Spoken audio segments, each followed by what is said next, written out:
The August sun beat down mercilessly on the wooden platform of Fort McDowell's train station, and Lily Whitmore stood perfectly still as the last passenger descended from the afternoon train, her heart sinking deeper with each unfamiliar face that passed by her.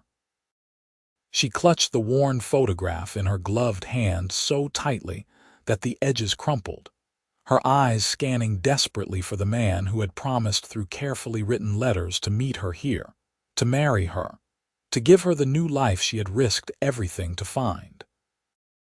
The conductor called out the final boarding warning for departing passengers, and as the train lurched forward with a belch of black smoke, Lily felt her entire world crumbling around her like the Arizona dust beneath her feet. She had sold everything she owned back in Boston. Her mother's silver, the small inheritance from her aunt, even the cottage where she had lived for 23 years, all gone to pay for this journey westward. The letters from Thomas Pemberton had arrived regularly for 6 months, each one more promising than the last, describing his ranch, his prospects, his desire for a refined wife to help him build a life in the Arizona territory. She had believed every word, had let herself dream of children running through sagebrush, of a home filled with love and laughter, of finally belonging somewhere after years of loneliness following her parents' deaths. But Thomas Pemberton had not come. Lily walked slowly away from the platform, her trunk still sitting beside the station house because she had no idea where to take it. The September heat pressed against her like a physical weight, so different from the cool autumn she would have been experiencing back east. Her traveling dress, appropriate for Boston, felt absurdly heavy here, and sweat trickled down her spine as she made her way toward the meager shade of a cottonwood tree near the edge of the station grounds. She sat down on her trunk, removed her hat, and finally allowed the tears to come. They streamed down her face unchecked, carrying with them all the hope she had carried across 2,000 miles. She had no money for a return ticket. She had no home to return to. She had no family, no friends, nothing waiting for her anywhere in the world. The enormity of her situation crashed over her in waves, and she buried her face in her hands, her shoulders shaking with silent sobs. "Madam," a deep voice cut through her despair, "are you hurt?" Lily looked up through her tears to find a man standing a respectful distance away, his hat in his hands. He was tall and broad-shouldered, with sun-darkened skin and eyes the color of aged whiskey.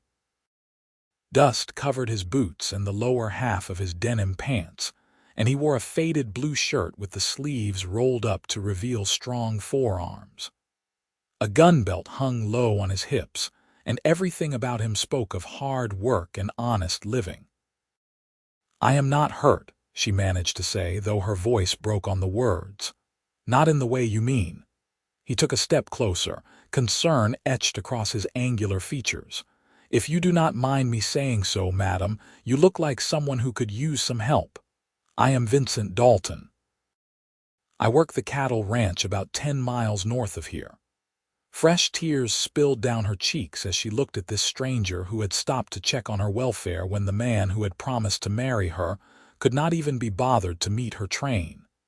"My name is Lily Whitmore.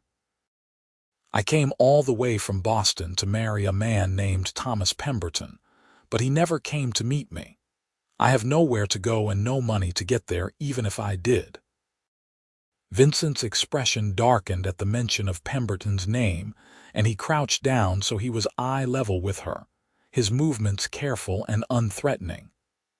"Thomas Pemberton is a snake and a liar, Miss Whitmore. He has done this to at least 2 other women that I know of. He writes letters, makes promises, and collects whatever money he can convince women to send him for wedding preparations or travel arrangements. Then he disappears. The sheriff has been looking for him for months, but he moves around, never staying in one place long enough to be caught." The words struck Lily like physical blows. She had sent Thomas $300 over the past months, money he claimed he needed for materials to expand the ranch house, for furniture, for supplies. Money she would never see again. "I am such a fool," she whispered. "No, madam," Vincent said firmly. "You are someone who had the courage to chase a dream and the faith to believe in the goodness of another person. That does not make you a fool. That makes you brave. And I am here for you now if you will let me help." Lily met his eyes, searching for any sign of deception or ulterior motive, but found only genuine concern and kindness. "Why would you help me? You do not even know me." "Because leaving someone in need is not something I could live with," Vincent replied simply. He stood and extended his hand to her. "The boarding house here in town is run by Mrs. Sarah Chen. She is a good woman, fair and kind. I can take you there, vouch for you until you can get on your feet. She often needs help with cooking and cleaning, and she provides room and board for her workers." Lily looked at his outstretched hand for a long moment before placing her own in it. His grip was warm and calloused, strong but gentle as he helped her to her feet. She swayed slightly, suddenly aware that she had not eaten since early morning and that the heat was making her dizzy. Vincent steadied her with a hand on her elbow. "When did you last eat?" he asked. "This morning, before the train reached Tucson." He frowned and picked up her trunk as though it weighed nothing at all. "Come on, then. We will get you settled at the boarding house, and I will bring you a proper meal. You cannot think straight on an empty stomach." Fort McDowell was a small town, consisting of a main street lined with a general store, a saloon, a church, a small hotel, the boarding house, and a handful of other establishments. The buildings were wood and adobe, built to withstand the harsh desert climate, and dust devils danced between them in the afternoon heat. People moved with purpose, efficiently completing their business before retreating to the shade. The boarding house was a two-story structure painted white with green shutters, surprisingly well-maintained compared to some of the rougher buildings nearby. Vincent led Lily up the front steps and knocked firmly on the door. It opened to reveal a woman in her mid-40s with black hair streaked with gray, pulled back in a neat bun. Her eyes were sharp and intelligent, taking in Lily's tear-stained face and bedraggled appearance in an instant. "Vincent Dalton, what trouble have you brought to my doorstep?" she asked, but there was warmth in her voice. "Mrs. Chen, this is Miss Lily Whitmore. She came out from Boston expecting to marry Thomas Pemberton." Sarah Chen's expression shifted immediately to one of sympathy and anger. "That devil! Come in, child, come in out of this heat." She ushered Lily inside, clucking her tongue. "Vincent, put her trunk in the blue room upstairs. Miss Whitmore, you sit right here and I will bring you something cool to drink." The interior of the boarding house was blessedly cooler, with thick walls and strategic windows that caught the breeze. The front room was furnished with comfortable chairs and a long table, clearly serving as a common area for the boarders. Everything was clean and well cared for, and the faint smell of bread baking somewhere in the back of the house made Lily's stomach clench with hunger. Mrs. Chen returned quickly with a glass of cool water and sat down across from Lily. "Drink slowly," she instructed. "I have seen too many people make themselves sick gulping water after traveling in this heat. Now, Vincent tells me you have nowhere to go." "That is correct," Lily admitted, shame coloring her cheeks. "I sold everything I own to come here. I have nothing left." "You have yourself, and that is something," Mrs. Chen said briskly. "I can offer you room and board in exchange for work. I need help with the cooking, the cleaning, the laundry. It is hard work, but honest, and you would have a roof over your head and food in your belly. After a few months, if you decide to move on, I will pay you a small wage that you can save. Does that sound acceptable?" The relief that flooded through Lily was so intense it brought fresh tears to her eyes. "Yes, oh yes, thank you so much. I promise I will work hard." "I am sure you will." Mrs. Chen patted her hand. "Now, Vincent is going to bring you some food from the restaurant down the street, and then you are going to rest. You look dead on your feet. Tomorrow will be soon enough to start your duties." Vincent had come back downstairs during this exchange and now moved toward the door. "I will be back in 20 minutes with enough food for 3. You are going to eat with her, Sarah, and make sure she finishes what is on her plate." After he left, Mrs. Chen showed Lily to her room on the second floor. It was small but comfortable, with a single bed covered in a colorful quilt, a washstand, a chest of drawers, and a window that looked out over the street. After months of worry and weeks of travel, it felt like a palace. "The washroom is at the end of the hall," Mrs. Chen explained. "There is fresh water in the pitcher. Take your time getting settled. I will call you when Vincent returns with the food." Alone in the room, Lily sat on the edge of the bed and finally allowed herself to breathe. The worst had happened. Her plans had crumbled to dust. But somehow, miraculously, she had landed in a safe place with good people who were willing to help her. She thought of Vincent's kind eyes and steady presence, of the way he had crouched down beside her and said he was here for her now.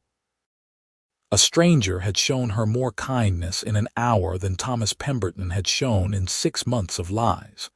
She washed her face and hands in the cool water from the pitcher, changed out of her traveling dress into something lighter, and pinned her long brown hair back up into a neater arrangement.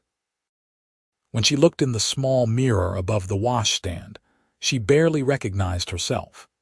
Her face was thinner than it had been when she left Boston, and there were shadows under her green eyes from too many sleepless nights.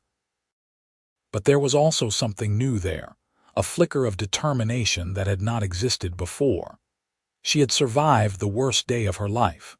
She would survive what came next. Vincent returned with 3 plates piled high with beef, beans, cornbread, and vegetables. They ate at the long table in the common room, and Lily discovered she was ravenous. Mrs. Chen and Vincent kept up a steady stream of conversation, telling her about Fort McDowell, about the ranches and farms in the area, about the mix of settlers, miners, and military personnel who made the town their home. They did not press her for details about her journey or her relationship with Pemberton, for which she was grateful. "How long have you worked on the ranch?" Lily asked Vincent, genuinely curious. "About 5 years now," he replied. "I came out from Texas after the war.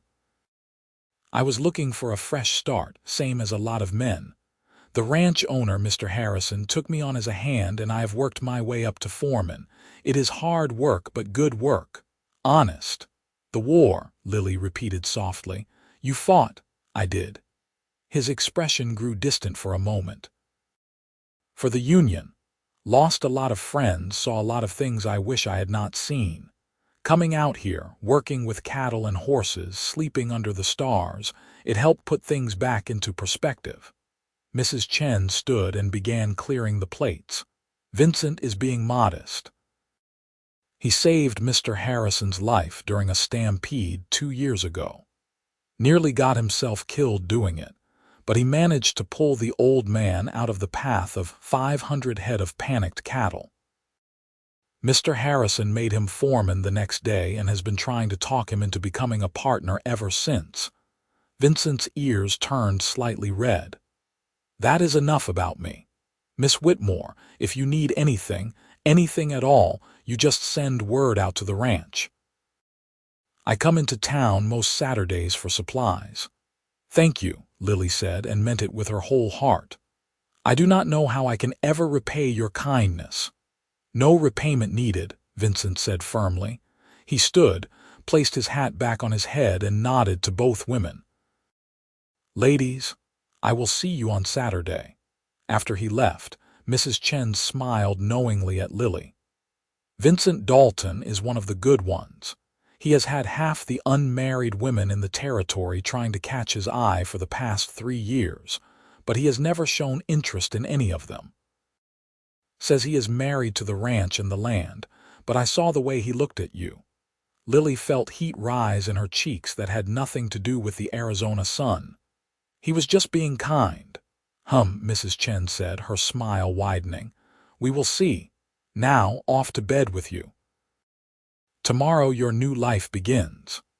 Lily climbed the stairs to her room, exhausted in body and soul. She changed into her nightgown, lay down on the comfortable bed, and fell into a deep, dreamless sleep before the sun had fully set. The next weeks fell into a rhythm that Lily found surprisingly comforting. She woke before dawn to help Mrs. Chen prepare breakfast for the boarders, a rotating cast of miners, ranch hands, and traveling salesmen. After breakfast, she cleaned the rooms, did laundry, helped prepare lunch and dinner, and fell into bed each night exhausted but satisfied. The work was harder than anything she had done in Boston, but it was honest and real, and she took pride in doing it well. Mrs. Chen proved to be an excellent teacher and a fair employer. She showed Lily how to cook over a wood stove, how to get stains out of shirts that had been worn for days on the trail, how to stretch $1 when buying supplies at the general store. More than that, she shared stories about the town and its residents, helping Lily understand the complicated social fabric of a frontier community. True to his word, Vincent came to town every Saturday. He always found a reason to stop by the boarding house, sometimes bringing supplies that Mrs. Chen had ordered, sometimes just checking to see if anything needed repairing. He always asked how Lily was settling in, and as the weeks passed, their conversations grew longer and more personal. One Saturday in late September, Vincent arrived earlier than usual. Lily was in the front garden, fighting with a stubborn weed, when she heard his horse approach. She looked up, shading her eyes against the morning sun, and felt her heart do that strange little skip it had started doing whenever she saw him. "Good morning, Miss Whitmore," he greeted, dismounting with easy grace. "Good morning, Mr. Dalton. You are early today. I was hoping you might do me the honor of accompanying me to the church social this afternoon," he said. And Lily noticed he was holding his hat in his hands again, the way he had the day they met. "There will be food and music, and I thought you might enjoy getting out of the boarding house for a few hours." Lily's first instinct was to say no, to protect herself from any possibility of hurt or disappointment. But as she looked at Vincent's open, honest face, she realized she did not want to say no. She wanted to spend time with him, wanted to hear him laugh, wanted to know everything about the man who had appeared in her darkest moment and offered her hope. "I would like that very much," she said. His smile transformed his entire face, making him look younger and lighter. "Wonderful. I will come back at 2 o'clock to collect you." The church social was held in the shade of a grove of cottonwood trees beside the small white church at the edge of town. Tables had been set up and covered with dishes brought by the townswomen, and a small group of musicians played fiddle and guitar. Children ran between the trees, their laughter ringing out while adults talked and ate and enjoyed the slightly cooler afternoon air. Vincent introduced Lily to what seemed like everyone in Fort McDowell and the surrounding ranches. There was Mr. Harrison, his employer, a grizzled man in his 60s with kind eyes who told Lily that Vincent was the best foreman he had ever had. There were other ranch hands, storekeepers, the town doctor, the school teacher, and their families. Everyone welcomed her warmly, and several of the women expressed outrage when they heard about Thomas Pemberton's deception. "That man is a stain on this territory," declared Mrs. Patterson, the banker's wife. "The sheriff will catch up to him eventually, and when he does, I hope they throw him in jail and lose the key." As the afternoon wore on, Vincent and Lily found themselves drifting away from the main gathering, walking slowly between the cottonwood trees. The music drifted after them, a sweet counterpoint to their conversation. "You seem happy here," Vincent observed. "Happier than when you first arrived." "I am," Lily admitted. "I thought my life was over that day at the train station. I thought I had made the worst mistake possible and would pay for it forever. But Mrs. Chen has been wonderful, and the work is satisfying, and the people here have been so kind." "And what about after?" Vincent asked quietly. "Have you thought about what you want to do once you have saved enough money?" Lily was quiet for a long moment, watching the children play. "I thought I would want to return east to something familiar, but the truth is, I have no reason to go back. My life there was lonely. I had acquaintances but no real friends, no family, nothing that tied me to Boston except familiarity. Here, even after just a few weeks, I feel more connected to people and place than I ever did there." "I am glad to hear that," Vincent said, and there was something in his voice that made Lily's pulse quicken. "Because I would hate to see you leave." She looked up at him, and the intensity in his eyes took her breath away. They had stopped walking, and suddenly the noise of the social seemed very far away. "Vincent, I know it is too soon," he interrupted gently. "I know you came here expecting one thing and found something entirely different. I know you have no reason to trust easily after what Pemberton did.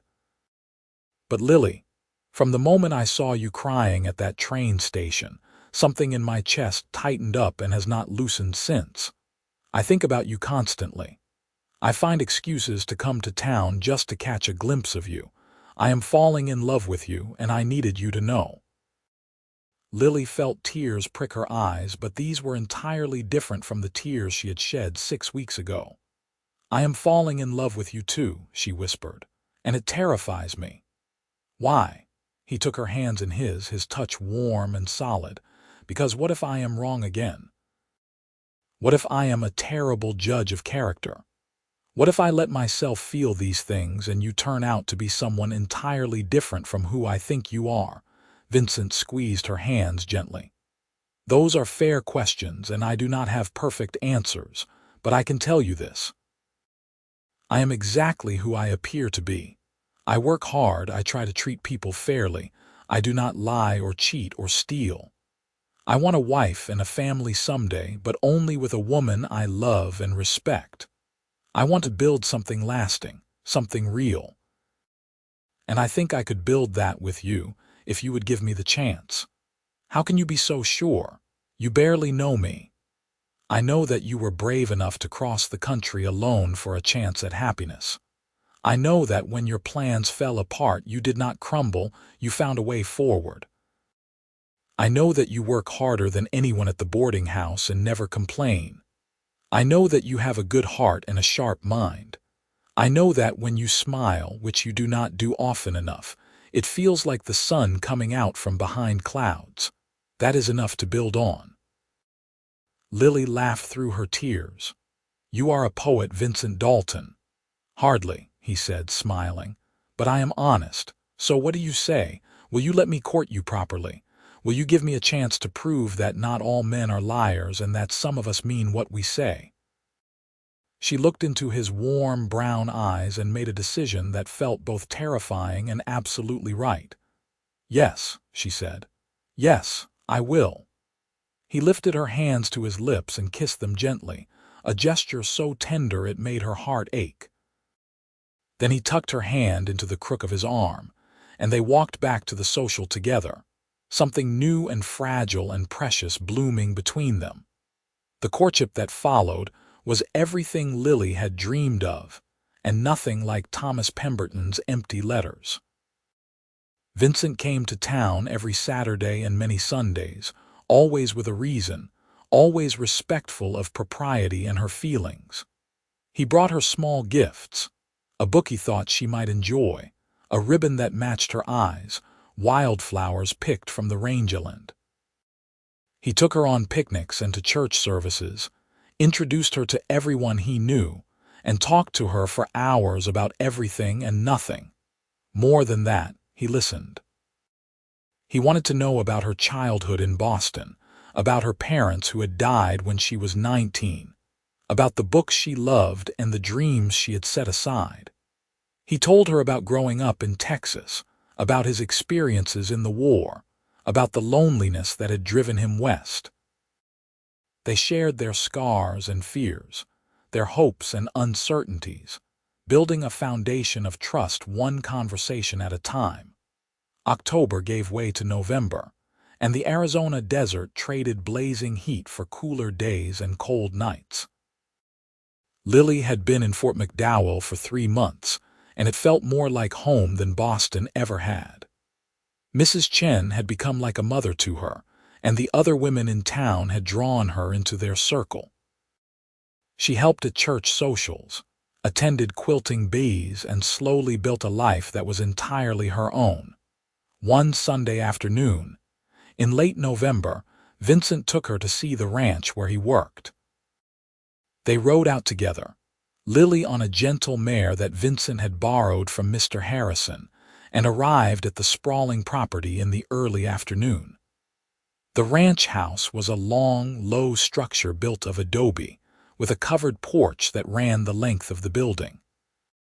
Barns and corrals stretched out behind it, and cattle dotted the rolling landscape as far as the eye could see. "It is beautiful," Lily breathed, taking in the vast expanse of land under the endless blue sky. "Mr. Harrison built this place from nothing 30 years ago," Vincent said. "He has been talking about retiring, moving to California to be near his daughter. He wants me to buy the ranch from him." Lily looked at him sharply. "Can you do that? Do you have the money?" "I have been saving every penny I can for years," Vincent admitted. "I have enough for a down payment, and Mr. Harrison is willing to let me pay the rest over time. It would mean I am tied to this place for the next 20 years at least, working to pay off the debt. It would mean long days and hard work and probably more than a few lean years." "It sounds wonderful," Lily said honestly. Vincent dismounted and helped her down from her horse, his hands lingering on her waist. "It would be wonderful if I had a partner to share it with." "Lily, I know we have only been courting for 2 months, but I am more sure of you than I have ever been of anything in my life. I love you. I want to marry you, build a life with you, have children with you, grow old with you. I want to wake up next to you every morning and fall asleep beside you every night. I want to face whatever comes with you by my side." He reached into his pocket and pulled out a simple gold band. "This was my grandmother's ring. It is not fancy, but it is real, and it is given with real love. Lily Whitmore, will you marry me?" Lily felt joy bubble up inside her, bright and effervescent and entirely unexpected. 3 months ago she had been crying at a train station, her life in ruins. Now she stood on a beautiful ranch with a good man who loved her, being offered everything she had ever wanted. "Yes," she said, laughing and crying at the same time. "Yes, Vincent, I will marry you." He slipped the ring onto her finger and then he kissed her, soft and sweet and full of promise. When they finally pulled apart, both were breathless and smiling. "I want to do this right," Vincent said. "A proper wedding with the whole town invited. I want everyone to know how proud I am to have you as my wife." "That sounds perfect," Lily agreed. They set the wedding date for the first Saturday in December, giving them 2 weeks to prepare. Mrs. Chen threw herself into the planning with enthusiasm, enlisting the help of every woman in town. Lily's wedding dress was a gift from the community, sewn by a dozen different hands from cream-colored silk that the general store owner ordered special from Phoenix. Vincent worked with Mr. Harrison to finalize the purchase of the ranch, signing papers that made him the owner of 3,000 acres of Arizona Territory land and the cattle that roamed it. The night before the wedding, Mrs. Chen sat with Lily in her room, helping her pack the few belongings she owned. "You know," the older woman said thoughtfully, "when Vincent brought you to my door, I thought you were the most lost soul I had ever seen.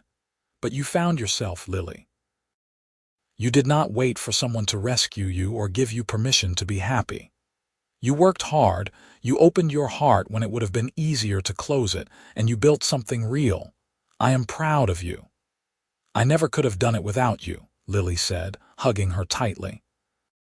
"You gave me a safe place to land when I had nowhere else to go. And you gave me the daughter I never had," Mrs. Chen replied, her eyes bright with tears. "Now, off to bed with you.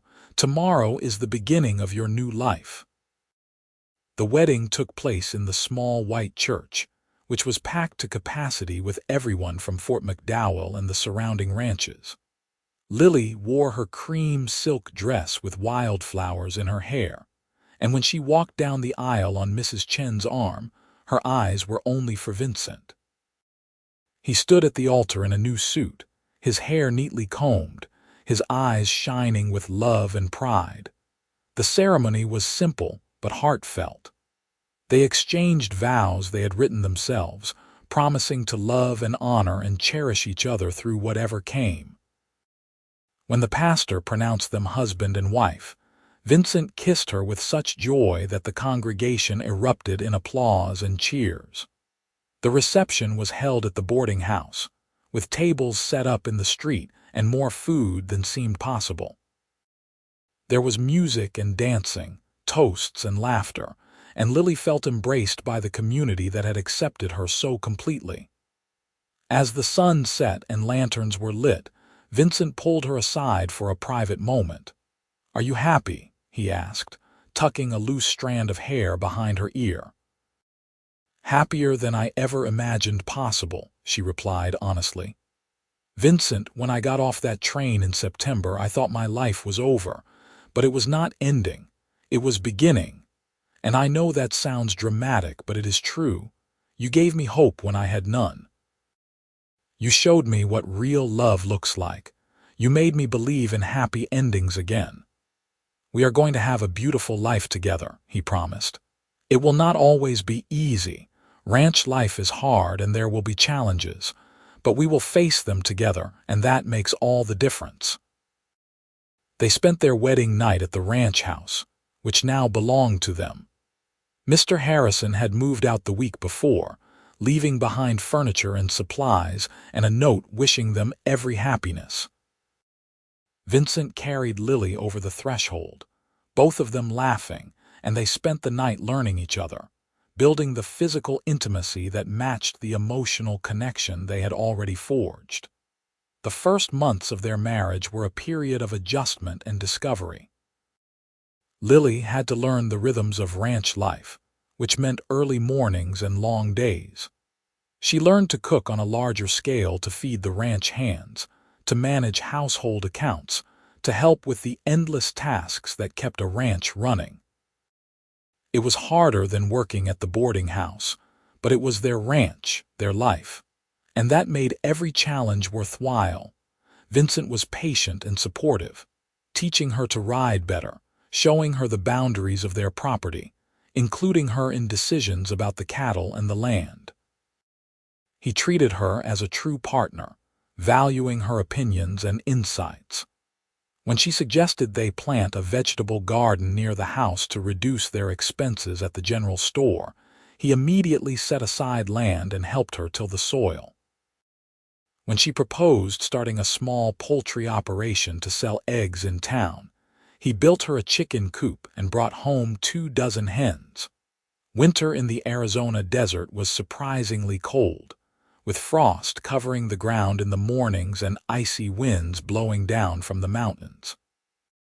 But the ranch house was cozy, and Lily spent her evenings sitting beside Vincent by the fire, reading or sewing while he worked on tack repair or ledgers.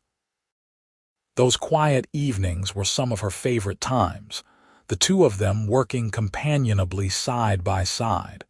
No words needed to express their contentment. In February, Lily realized she was pregnant. She waited to tell Vincent until she was certain, and then planned a special dinner to share the news. When she finally told him, his face went through a series of expressions: shock, joy, fear, and finally pure elation. "A baby," he breathed, pulling her into his arms. "We are going to have a baby. Lily, you have made me the happiest man alive. Are you ready to be a father?" She asked, a little anxious despite his obvious joy. "I do not know if anyone is ever truly ready," he admitted, "but I am ready to try. I am ready to love our child the way I love you, completely and forever." The pregnancy progressed smoothly, though Lily found the summer heat more oppressive than she had the previous year. Vincent fussed over her constantly, insisting she rest more and work less, bringing her cool drinks and fanning her when the temperature soared. Mrs. Chen visited regularly, bringing supplies and advice, having served as midwife to half the women in the territory. In early September, 1 year almost to the day since Lily had arrived in Fort McDowell, she went into labor. Mrs. Chen moved into the ranch house temporarily, and after 12 hours of hard work, Lily delivered a healthy baby boy. They named him Samuel Harrison Dalton, honoring the man who had given Vincent his start and made their life possible. Vincent held his son with trembling hands, tears streaming down his face. "He is perfect," he whispered. "Lily, he is absolutely perfect. He has your eyes," she said, exhausted but happy. "And your determination, I suspect," Vincent replied with a laugh. "Poor kid did not want to come out. He is comfortable where he is, just like his mother was determined to make a life here even when everything seemed impossible." As Lily held her son and watched her husband's face, she thought about the journey that had brought her to this moment. The fear and desperation at the train station, the kindness of strangers, the slow building of trust and love, the leap of faith that had led to this life. If Thomas Pemberton had actually shown up that day, she would have married a liar and probably lived a miserable life. His betrayal, which had seemed like the worst thing that could happen, had actually been a gift in disguise. The years that followed were filled with the usual joys and struggles of ranch life. There were good years when the cattle were healthy and the prices were high, and lean years when drought or disease challenged them. Vincent and Lily faced each obstacle together, their partnership growing stronger with each passing season. When Samuel was 2, they had a daughter they named Rose, who had Lily's green eyes and curly brown hair. 3 years later came another son, James, who was quieter than his siblings but equally beloved. The ranch house filled with noise and laughter, with skinned knees and bedtime stories, with first words and first steps and all the miraculous ordinary moments of family life. Mrs. Chen remained a constant presence in their lives, officially retiring from running the boarding house, but unofficially serving as grandmother to their children. She spent weeks at a time at the ranch, spoiling the children and helping Lily with the endless work of maintaining a household. One evening in the spring of 1883, when they had been married for 6 years, Vincent and Lily sat on the porch watching their children play in the yard. Samuel was 7 now, Rose was 4, and James had just turned 1. The sun was setting over the desert, painting the sky in shades of orange and pink. "You ever think about that day at the train station?" Vincent asked, taking her hand in his.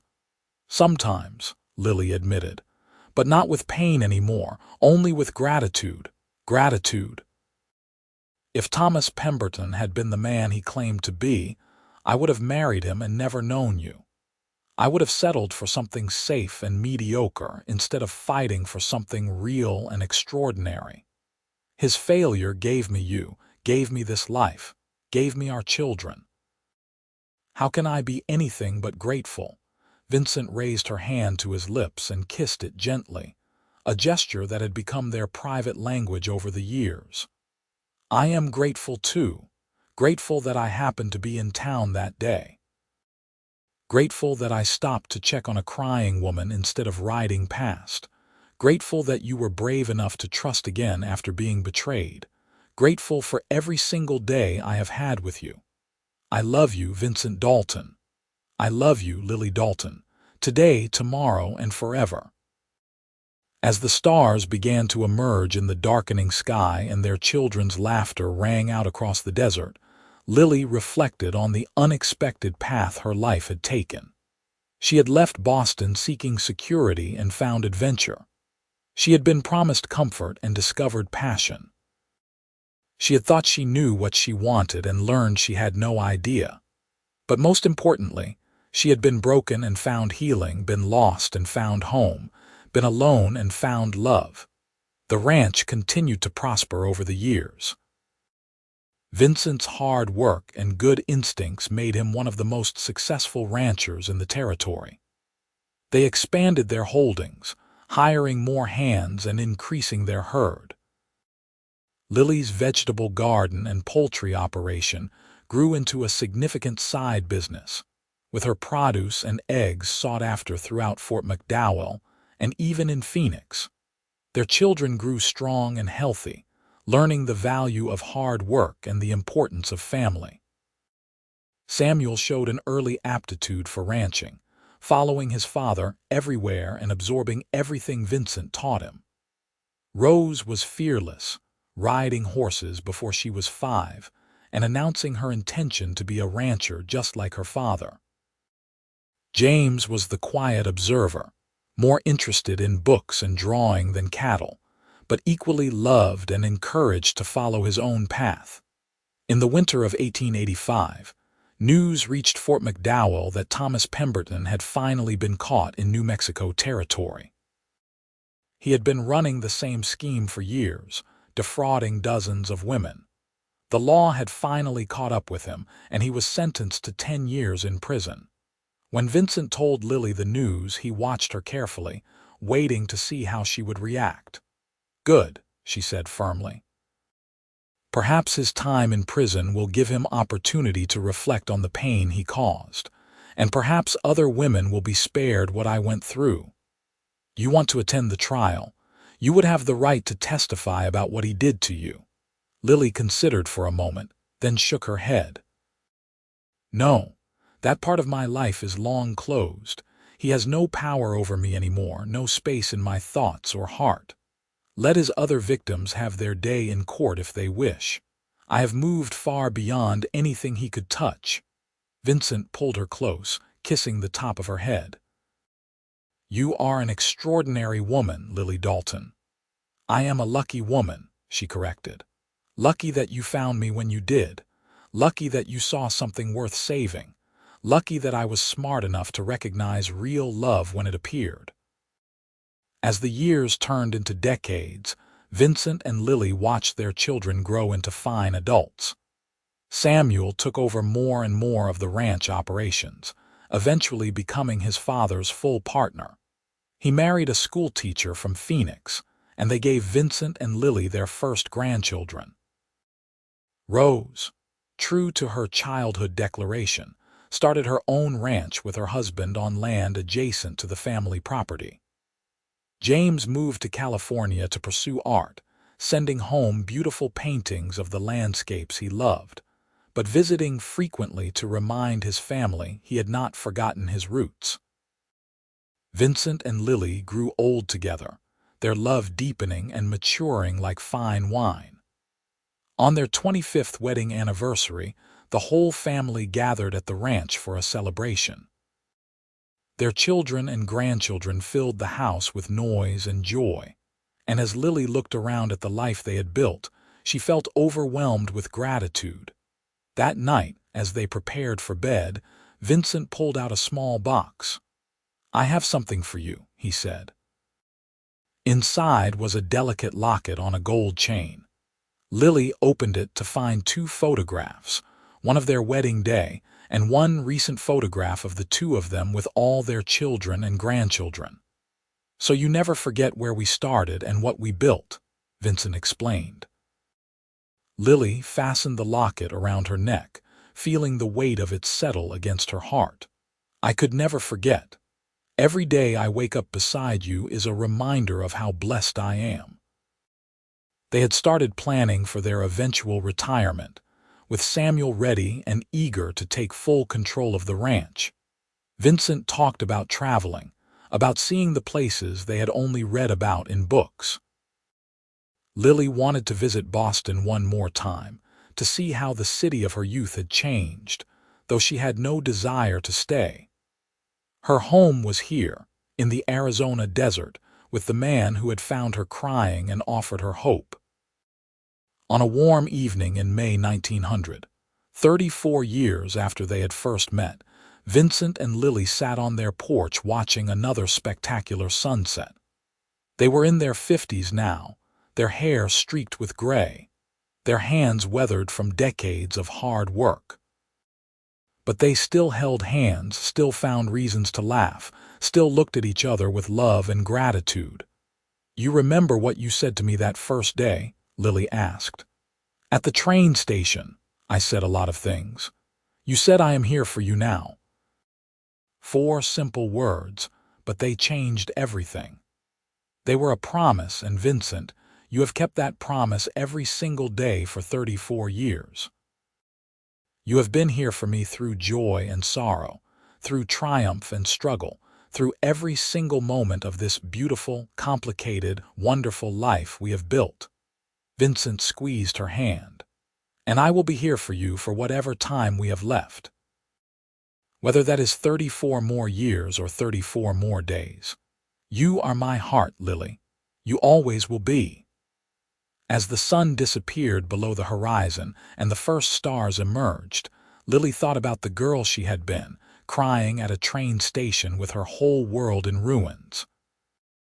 That girl could never have imagined this life, this love, this legacy. She had been looking for security and found passion. She had been seeking comfort and discovered purpose. She had wanted someone to take care of her, and instead found a partner who helped her become stronger than she ever knew she could be. The mail-order groom who never showed up had inadvertently given her the greatest gift imaginable: the freedom to choose her own destiny, and the opportunity to find real love with a man who saw her, valued her, and stood beside her through everything. Thomas Pemberton's betrayal had felt like an ending, but it had actually been a beginning, the first step on a journey that led to more happiness than she had dared to dream possible. Their grandchildren came running up to the porch, begging for stories, and Vincent and Lily smiled at each other before beginning the tale their grandchildren loved most. The story of how they met, how a cowboy found a woman crying at a train station and said the words that changed both their lives forever. As they spoke, their voices intertwining like their lives had intertwined, Lily felt profoundly grateful for every choice, every chance, every moment that had led her to this place, this man, this life. She had been lost, and Vincent had helped her find her way home. Not to a place, but to a feeling, a sense of belonging and purpose and love that would sustain them through whatever came next, together, always together.